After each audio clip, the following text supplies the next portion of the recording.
एक दिवसीय योग कार्यशाला का यह कार्यक्रम बिहार प्रांत के भोजपुर जिले के अगियाव प्रखंड अंतर्गत पौना के आदर्श शांति निकेतन विद्यालय के ऐतिहासिक इस परिसर में पतंजलि योगपीठ हरिद्वार के द्वारा यह कार्यक्रम आयोजित किया जा रहा है।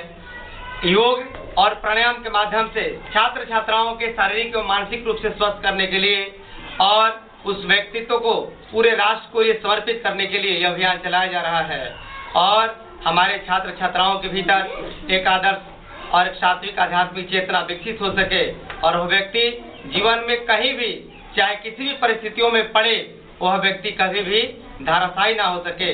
तो यह कार्यक्रम हम बच्चों के साथ एक दिवसीय योग कार्यशाला, जिसमें यहाँ 3 प्रकार के हमने आसन लिखे हैं, सिद्धासन, सुखासन और ये पद्मासन। यहाँ प्राणायाम लिखे हैं जिसमें बच्चों के लिए, खासकर विद्यार्थियों के लिए 3 प्राणायाम बहुत ही लाभकारी हैं। पहला है भस्त्रिका प्राणायाम, दूसरा अनुलोम विलोम और तीसरा है भ्रामरी प्राणायाम। ये तीनों प्राणायाम हम ये 3 प्रकार के कोई भी एक आसन में बैठ के कर सकते हैं। तो जब इस चीजों को हम समझेंगे, इसका हम अभ्यास करेंगे, इसकी विधि को जानेंगे और घर में जो प्रतिदिन हम जैसा अभ्यास करेंगे तो कभी भी आप बीमार नहीं होइएगा, शारीरिक रूप से और ना ही मानसिक रूप से। तो आइए सबसे पहले हम आपको भस्त्रिका प्राणायाम बता दें कैसे करना है, फिर अनुलोम विलोम बताएंगे, फिर भ्रामरी बताएंगे। तो सभी लोग आप अंगूठा और तर्जनी के अग्रभाग को मिला लीजिए,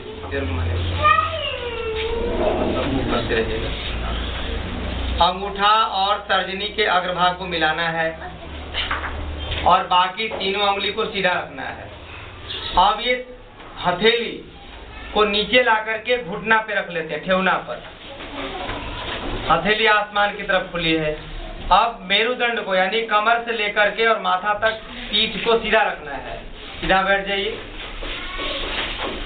अब सीधा हम जब बैठ गए तो ये सिद्ध आसन का अभ्यास है। तो मैं एक अभी आसन करके दिखाता हूँ और बाद में आपको 2 अभ्यास और बता दूंगा।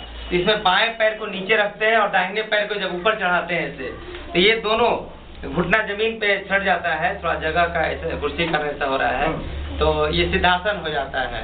और बाद में जब इसी दाहिने को बाएं के नीचे लगा लेते हैं, दोनों घुटना उठ जाता है, तो ये हो जाता है सुखासन। और इसी दाहिने को ये बाएं के ऊपर और ये बाएं वाले को इस पे चढ़ाते हैं दाहिने के ऊपर, तो ये हो जाता है ना ये पद्मासन। तीनों समझ गए? तो किसी भी आसन में आप बैठ करके जिसमें आपको अच्छा लगे आप इस प्राणायाम का अभ्यास कर सकते हैं। तो सबसे पहले वाला आसन ठीक है, आराम से उसमें बैठ सकते हैं, जिसमें आप सिद्धासन हमने बताया उसमें या सुखासन में भी। तो आइए अब भस्त्रिका प्राणायाम की विधि को समझते हैं। अब दोनों हथेली घुटना पे रखे हैं, पीठ सीधा है। अब 5 सेकंड तक धीरे धीरे सांस को भरेंगे, 5 सेकंड तक धीरे धीरे सांस को छोड़ेंगे। तो सांस भरेंगे तो पेट फूलेगा कि हमारा डायफ्राम फूलेगा? ये डायफ्राम, छाती फूलेगा, सीना फूलेगा। तो सांस भरिए आप लोग धीरे धीरे।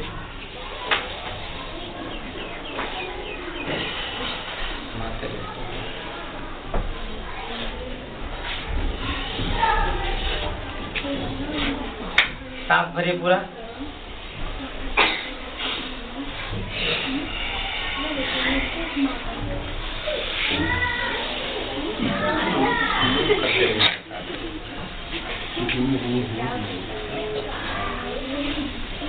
जब सांस भर रहे हैं तो इसमें क्या जा रहा है? नाक के द्वारा हवा। और हवा में क्या रहता है? ऑक्सीजन रहता है और बहुत सारे गैस रहते हैं जो हमारे इर्द गिर्द वातावरण में है। सांस भरेंगे तो ऑक्सीजन सहित सब गैस अंदर चला जाता है और सांस जब छोड़ते हैं तो क्या निकलता है नाक से? कार्बन डाइऑक्साइड सहित सभी गैस निकलते हैं और अंदर क्या बच जाता है? केवल ऑक्सीजन। और जब ऑक्सीजन बचता है तो शरीर का रक्त शुद्ध होने के लिए कहाँ जाता है? फेफड़े में, हृदय में जाता है। 1 मिनट में शरीर का पूरा रक्त शुद्ध होने के लिए फेफड़ा में जा रहा है। और इधर से जो व्यक्ति जितना लंबा गहरा सांस भरेगा उस व्यक्ति का खून उतना ही ज्यादा साफ होगा। यानी नेचुरल तरीके से ये ब्लड प्यूरिफाइड करने का हमारा सिस्टम है हृदय में। और जो व्यक्ति ऐसे सांस भरेगा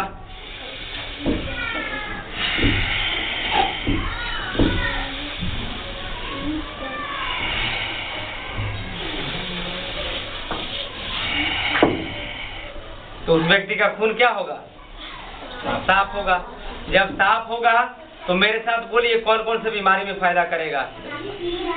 बोलिए, दमा की बीमारी, टीबी, चर्म रोग, गले की बीमारी, आंख की बीमारी, सांसों की बीमारी, माइग्रेन की समस्या, कपारी होता है ना, माथा दर्द करता है उनको, फिर सफेद दाग से लेकर के घुटना दर्द, लकवा, कैंसर जैसे भयंकर बीमारी को भी आप केवल और केवल सांस को पूरा भर के और पूरा छोड़ करके आप दूर कर सकते हैं। और जीवन भर कभी आपको आलस, तनाव, थकान नहीं आएगा।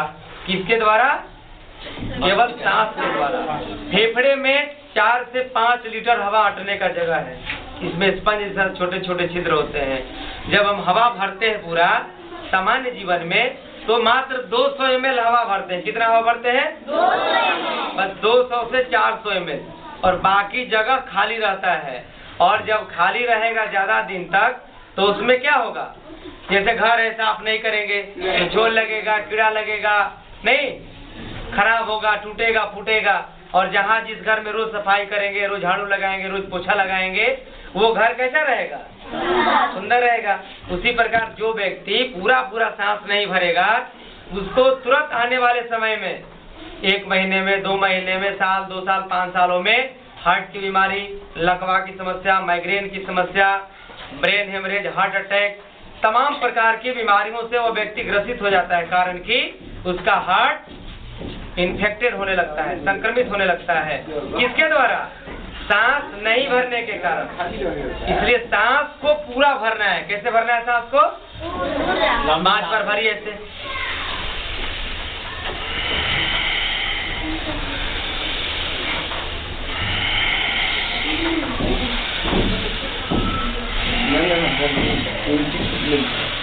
देखिए कि कितना दूर तक पहुंचे।